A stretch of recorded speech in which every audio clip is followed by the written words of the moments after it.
हे राजन प्रथम भाग अग्नि मध्य द्वितीय भाग नदी मध्य तृतीय भाग पर्वत मानक मध्य और तृतीय भाग शिला मूर्तिका चतुर्थ भाग ऊषर भूमि रे पड़ा। हे भारत से हेतु चारि वर्ण माने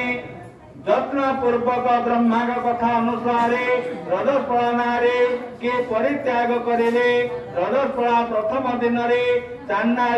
द्वितीय दिवस ब्रह्मघातिनी तृतीय दिवस रज की हुए चतुर्थ दिवस शुद्ध हुए। से पाप नाश अर्थे ऋषि पंचमी व्रत करिब। यही व्रत सर्व पाप नाश करे एवं समस्त उपद्रव नाश करे। ब्राह्मण क्षत्रिय वैश्य स्त्री माने यत्न पूर्वक यही व्रत करेंगे। श्रीकृष्ण कहले हे राजेन्द्र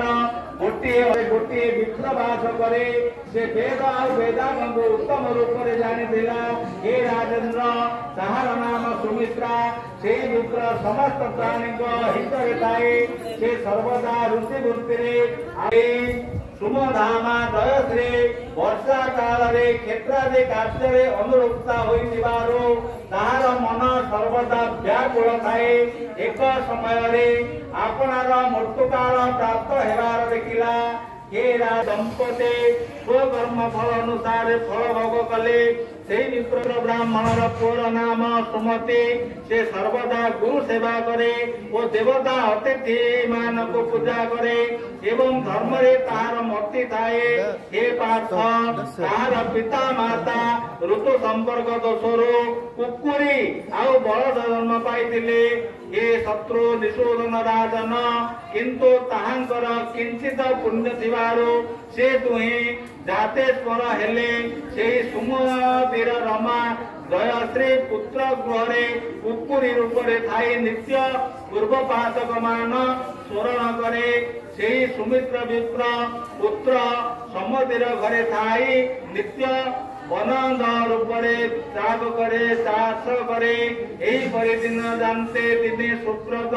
से सुमति विप्र ताहार भार्या चंद्रावर्ती की श्रद्धा रे कहला। आदि पिता मातांकर श्राद्ध दिवस हे चारुहासिनी आदि श्राद्ध करिबा।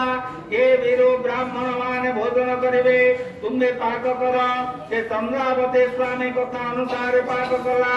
हे विभो श्री हानि रे सर्प घर छाड़िला। से कुकुरी ताहा देखि विप्रबद्ध भୟରେ से गिरिहानि के छुई देला। चंद्रावती ताहा देखि से कुकुरी की निया खुंटा रे पिटिला। हे राजेन्द्र से ब्राह्मणी पुनर्वार पाप कला। हे नराधिप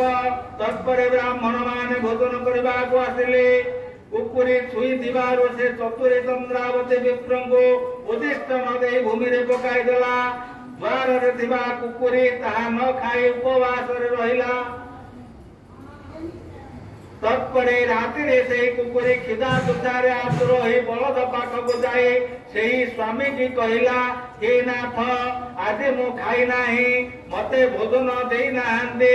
द्वार रे उत्तिष्ठ पड़ी अच्छे क्षुधारे मोर देह जलुछे। तत्परे से बलद कहला हे भद्रे तुम्हे पूर्वरे पाप करियछ मो कौन करिवे। सेही पापर मो भार बोही ए कष्ट पाउछे। श्रीकृष्ण कहले हे नराधिप से दुहे एपरि कथबार्ता हेउथिले। एही समय तांगर पुओ सुमते रात्र रे मां बापांगर कथा सुनि दुखित होला। तत्क्षण से राति रे सुभोजन आनी देला। ताहाको आपनार मां जानी से सुमते अत्यंत दुखित होला और निज भात्यार आगरे कहला।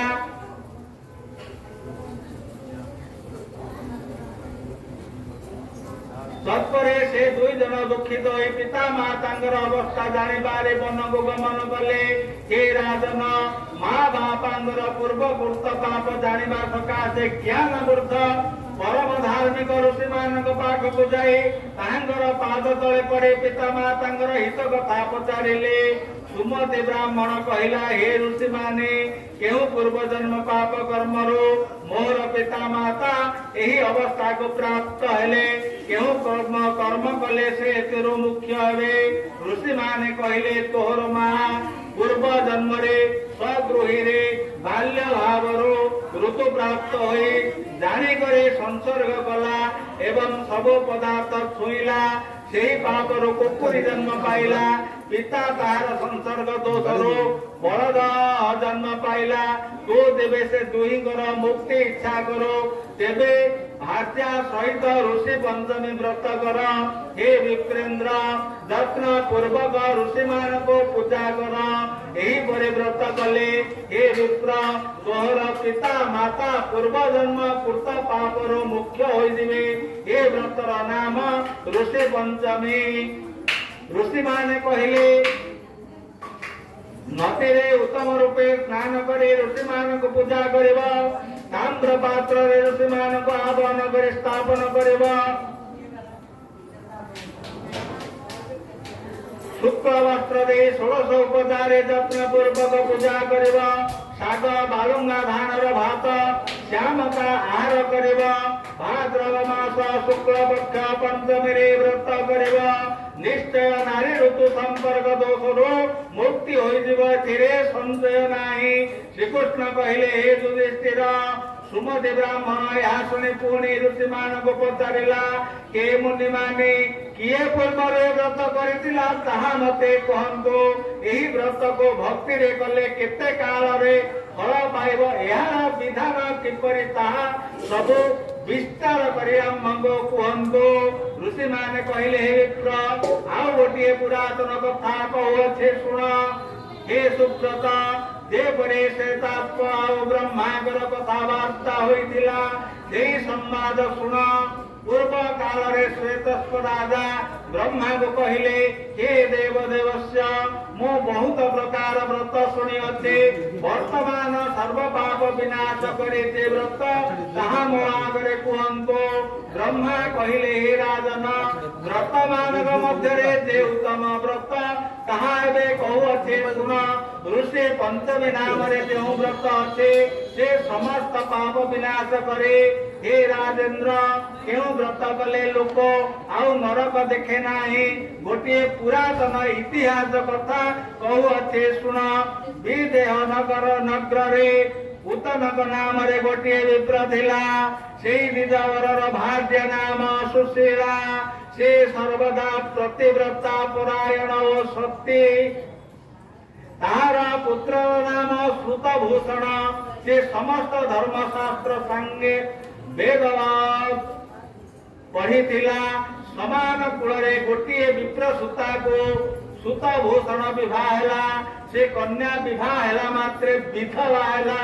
से विधवा कन्या पिता गृह थाए सतेत्व पालन करे तार पिता दुख पाई दिबारो पुत्र को आशा करे गृह रे रखे गंगा तीरर वन को जाई से स्थान रे दुईता सहित रही शिष्य मान को वेद पाठ पढ़ाइले तार से विधवा झियो से कन्या को विवत्सा और पत्थर उपरे पड़ी दिबा देखे ऋषि माने कांदी कांदी जाई ताहा मां आगरे निवेदन कले आम माने किछि जानि पारु नाही काहेकि से प्रतिव्रता स्वादे तुम दुईता कुर्मी रासेला हे माता तुम्बे जाई देखो भद्रपात्र तुल्य से शिष्य मान को कथा सुनी स्वभ्रांत चित्तरे अति शीघ्र ताहा निकट को गला सत्य की सही परि देखि अति दुखित होई विलाप कला संतापित होई मूर्छा गला क्षण काल मध्य चेता पाई उठी से दुहिता को धरी उठाई आलिंगन करे पिता निकट को घेनी गला हे नाथ स्वादे केहू पाप कर्मरो अर्धरात्र रे सोईबा समय रे पूर्वी राशि होइला ताहा कह यह शुणी से मुनि ध्यान मग्न हेले ध्यान बल जानी पारी भाग्य आगे तार पूर्व जन्म कथा को कहवा को आरंभ कले ऋषि कहते कन्या पूर्व जन्म 7 जन्म पर ब्राह्मणी जन्म पाई रजस्फला हुई कुहरे हांडे छुई हे अनगर रजस्फला पापरे युक्त हुई विप्र कन्या सखी मानक सहित व्रत कला से व्रत प्रभाव मोहर घरे जन्म होइतिला पुणी यही व्रत अवमानना करिबारो कुर्मी राशि की प्राप्त हैला ये सब पूर्व जन्मर जो पाप कन्या करितिला ताको आगरे कहिली सुशीला कहिला जहार प्रसाद रे धार्मिक विप्र कुल रे यार जन्म होइतिला जहार अटोज्ञा रे यार देह कुर्म राशि होइगला ऋषि कहले हे सुशीले संपत्य प्रकार से उत्तम व्रत को होते सुन जहाँ कला मात्र से नारे हठात सर्व पापर मुक्त हुए सुशीला कहला तेबे से महान आश्चर्यकर व्रत को मो आगरे कहंतो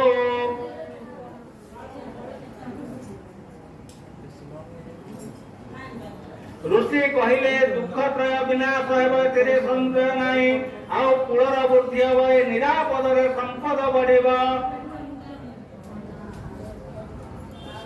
नित्य कर्मचारी ऋषि मान को शरण करे पूजा करिब विधि अनुसार भक्ति रे पंचामृत स्नान कराए शुभव शुभ वस्त्र पिन्धाए उपवित दे चंदन अर्घुर कर्पूर सुगंध द्रव्य अंगरे लिपि दे विधि अनुसार गंध पुष्प धूप दीप दे पूजा करे अन्न नैवेद्य देव तत्परे अर्घ्य दे उत्तम फल देव कश्यप अत्रे भरद्वाज विश्वामित्र गौतम जमदग्नि और वशिष्ठ यही 7 ऋषि को स्मरण करिबा मोहर समापादते अर्घ्य को 7 ऋषि माने ग्रहण करंतो यह कई ब्राह्मण मान को वस्त्र अलंकार दे उत्तम रूप रे पूजा करिबा आउ से ब्राह्मण मान को गोदान करिबा गुरु को पलंग दान करिबा एवं सपत्नी को आचार्य को आभरण शक्ति अनुसार वस्त्र पिन्धाइब पूर्वर कहलु जो 7 ऋषि तांक प्रतिमा सुवर्ण रे किंबा रजत रे करिब तार परिमाण फले किंबा मारे देव अथवा सशक्ति अनुसार करिब तत्परे पतिर अनुज्ञा नहीं व्रत करिब नहिले दोष भोग हेब आत्मा दोष नाशिनी मत विधवा ए व्रत करिब यही कथा शुणी सारे शाक खाई हृदय मध्य ध्यान करे ब्रह्मचर्य व्रत रे रहिब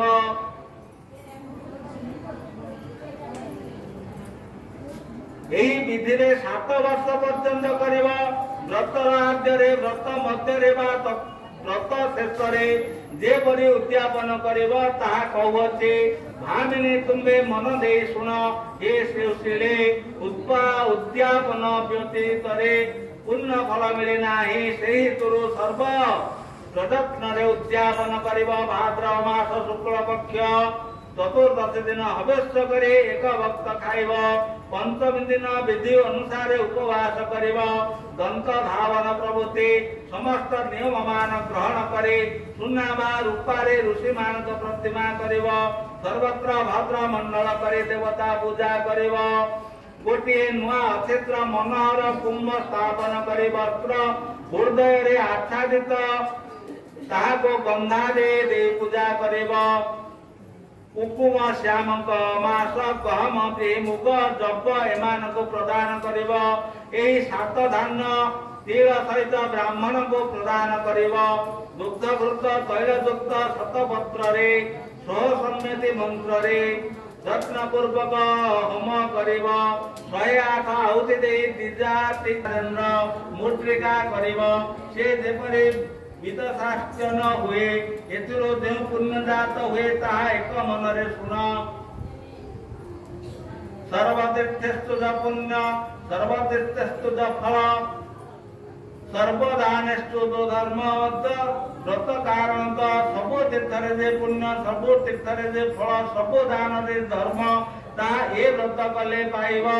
जो नारी ए व्रत करे से समस्त सुख प्राप्त हुए रूपवती और लावण्यवती हुए पुत्र नाते घेनी घर करे यही व्रत प्रसाद से पूर्व जन्म कथा जानी पारे यह शुणी से नारी व्रत करे आपणार दुहिता को व्रत फल देला सेही फल रे से तत्काल स्वर्ग को गला यही व्रत करे से पिता माता को पूर्व जन्म पापरु मुक्त कले हे द्विजोतम यही ऋषि पंचमी व्रत पुण्य ऋतु संपर्क से समस्त पाप क्षय हो जाए संशय नाही यह शुणी सुमते विप्र गृह को जाई भाग्य सहित व्रत कला जो परे शिष्य माने कहितिले सेही परि व्रत करे माता पिता को व्रत फल देला व्रत पुण्य प्रभाव पिता माता कुजन्म मुक्त होई उष्टष्ट विज्ञान तरे दिव्य वस्त्र पिंधे ब्रह्म प्रद प्राप्त हेले देवता माने तांको स्तव कले हे राजन व्रत मान करे ही व्रत उत्तम व्रत कुंभ को कहिले कुंभे अनुद सहित यही व्रत कले युद्ध रे शत्रु जय करे दुर्योधनादिंकर राज्य निश्चय पाइब द्रौपदी सह द्रौपद्या सह धर्मपत्न्या सुखी भव महामते जे पठन्ते दमाख्यान शुणन्ते श्रवया निस्वा कीर्तयन्ति सदित्य तन्मुक्ता नात्र संशय ये धर्मत्वा द्रौपदी सहित सुखी हुआ यही आख्यान जे पढ़िब बा शुणिब अथवा साधरे श्रद्धारे कहिब सेमाने निश्चय मुक्ति हेबे इति श्री भविष्यतरे श्री कृष्ण युधिष्ठिर संवादे ऋषि पंचमी व्रत कथा समाप्तः।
Good enough.